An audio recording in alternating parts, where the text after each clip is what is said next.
ఓం శ్రీ మాత్రే నమః. ఓం గురుభ్యో నమః. ఓం శ్రీకృష్ణాయ నమః. తేదీ మార్చి 29 శుక్రవారం. శోభకృతనామ సంవత్సరం పాల్గొన మాసం కృష్ణపక్షం ఉత్తరాయణం శశఋతు తిథి చవితి నక్షత్రం విశాఖ. ఇవాల్టి మేషం నుంచి మీనం వరకు రాశి ఫలితాలు చూద్దామండి. మొట్టమొదటిగా మేషరాశి. మేషరాశి వారికి దూర ప్రయాణ సూచనలు ఉన్నవి. కుటుంబ వాతావరణం గందరగోళంగా ఉంటుంది. ముఖ్యమైన పనులు వాయిదా వేయడం మంచిది. ఉద్యోగస్తులకు అధికారుల నుంచి ఒత్తిడి పెరుగుతుంది. వృధా ఖర్చులు పెరుగుతాయి. వాహన వ్యాపారస్తులకు కొంత అనుకూలత తక్కువగా ఉంటుంది. తదుపరి వృషభ రాశి. వృషభ రాశి వారికి స్వల్ప అనారోగ్య సమస్యలు ఉంటాయి. చేపట్టిన పనుల్లో శ్రమాధిక్యత కలుగుతుంది. చిన్నాటి మిత్రులతో వివాదాలు ఉంటాయి. ఆకస్మిక ప్రయాణాలు వాయిదా వేస్తారు.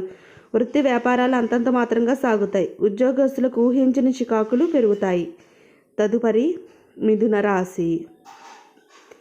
మిథున రాశి వారికి దూరపు బంధువుల నుండి శుభవార్తలు అందుతాయి. ఆర్థికంగా పురోగతి సాధిస్తారు. ఇంటా బయట గౌరవ మర్యాదలు పెరుగుతాయి. చేపట్టిన పనులు అప్రయత్న కార్యసిద్ధి కలుగుతుంది. వృత్తి ఉద్యోగాలు ఊహించని సంఘటనలు ఎదురవుతాయి. వ్యాపార పరంగా తీసుకున్న నిర్ణయాలు కలిసి వస్తాయి. తదుపరి కర్కాటక రాశి. కర్కాటక రాశి వారికి ఆకస్మిక ధన లాభాలు ఉన్నాయి.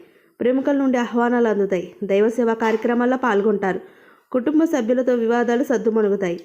నిరుద్యోగ ప్రయత్నాలు అనుకూలత పెరుగుతుంది. వ్యాపార పరంగా నూతన అవకాశాలు దక్కుతాయి. నిరుద్యోగ ప్రయత్నాలు సఫలమవుతాయి. తదుపరి సింహరాశి. సింహరాశి వారికి ఆర్థిక పరిస్థితి నిరుత్సాహపరుస్తుంది. చేపట్టిన పనులు నిదానంగా పూర్తి చేస్తారు. బంధుమిత్రులతో స్వల్ప వివాదాలు కలుగుతాయి. కొన్ని వ్యవహారాల్లో శ్రమకు తగిన ఫలితం లభించదు.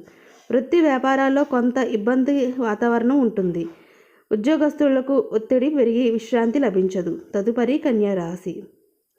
కన్యారాశి వారికి చేపట్టిన పనిలో తొందరపాటు మంచిది కాదు. ప్రయాణాల్లో ఇబ్బందులు కలుగుతాయి.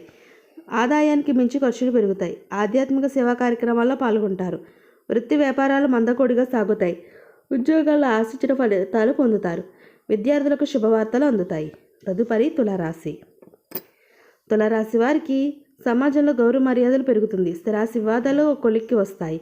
చేపట్టిన పనులు విజయవంతంగా పూర్తి చేస్తారు.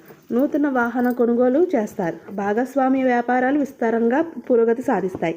వృత్తి ఉద్యోగాల్లో నూతన ప్రోత్సాహకాలు అందుకుంటారు. తదుపరి వృశ్చిక రాశి. వృశ్చిక రాశి వారికి బంధుమిత్రుల నుండి రుణ ఒత్తిడి పెరుగుతుంది. ప్రయాణాల్లో జాగ్రత్త వ్యవహరించాలి. కుటుంబ వాతావరణం కొంత గందరగోళంగా ఉంటుంది. కొన్ని పనులు మధ్యలోనే నిలిచిపోతాయి. స్వల్ప అనారోగ్య సమస్యలు కలుగుతాయి. వ్యాపార పరంగా తీసుకున్న నిర్ణయాలు నిరుత్సాహపరుస్తాయి. ఉద్యోగులకు అధికారులు విభేదాలు కలుగుతాయి. ధనుసు రాశి వారికి దూరపు బంధువుల ఆగమన ఆనందాన్ని కలిగిస్తుంది. ఇంటా బయట అనుకూల పరిస్థితులు ఉంటాయి. గృహమున సోదరుల వివాహ విషయాలపై ప్రస్తావన వస్తుంది.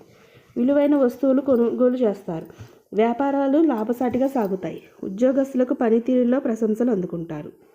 తదుపరి మకర రాశి. మకర రాశి వారికి బంధుమిత్రుల నుండి ఊహించని మాటలు వినాల్సి వస్తుంది. ఆధ్యాత్మిక చింతన కలుగుతుంది. స్వల్ప అనారోగ్య సమస్యలు బాధిస్తాయి. వ్యయ ప్రయాసాలతో కానీ పనులు పూర్తి కావు. ముఖ్యమైన వ్యవహారాల అవరోధాలు తప్పవు. ఉద్యోగస్తులకు అధికారులతో చర్చలు విఫలమవుతాయి. ఆర్థికంగా కొంత ప్రతికూల వాతావరణం ఉంటుంది. తదుపరి కుంభరాశి. కుంభరాశి వారికి చేపట్టిన వ్యవహారాల అవంతరాలు తొలుగుతాయి. విలువైన వాహనాలు కొనుగోలు చేస్తారు. ఆప్తుల నుండి శుభకార్య ఆహ్వానాలు అందుతాయి. నూతన వాహనం కొనుగోలు చేస్తారు. వ్యాపార పరంగా నిర్ణయాలు తీసుకుని ఉత్సాహంగా కలిగిస్తాయి. నిరుద్యోగులకు నూతన అవకాశాలు లభిస్తాయి. తదుపరి మీనరాశి. మీనరాశి వారికి ఆర్థిక పరిస్థితి ఆశాజనకంగా ఉంటుంది. ఆకస్మిక ధనలాభ సూచనలు ఉన్నవి. చేపట్టిన పనిలో కార్యసిద్ధి కలుగుతుంది. ప్రయాణాల్లో నూతన పరిచయాలు కలుగుతాయి. నిరుద్యోగులకు శుభవార్తలు అందుతాయి. ఆధ్యాత్మిక సేవా కార్యక్రమాల్లో కుటుంబ సభ్యులతో పాల్గొంటారు. వృత్తి వ్యాపారాల్లో ఆశించిన అభివృద్ధి లభిస్తుంది. ఇదండి ఇవాళ మేషం నుంచి మీనం వరకు రాశి ఫలితాలు. ఈ వీడియో మీకు నచ్చితే షేర్ చేయండి, లైక్ చేయండి. మరిన్ని వీడియోస్ కోసం మా ఛానల్ సబ్స్క్రైబ్ చేసుకోండి. పక్కనే బెల్ ఐకాన్ ఉంటుందంటే ట్యాప్ చేసి ఆల్ బటన్ క్లిక్ చేస్తే నేను చేసే ప్రతి వీడియో మీకు నోటిఫికేషన్గా వస్తుంది. ఇంకొక మంచి వీడియోతో మళ్ళీ ముందుకు వస్తాను. సర్వేజన సుఖినో భవంతు.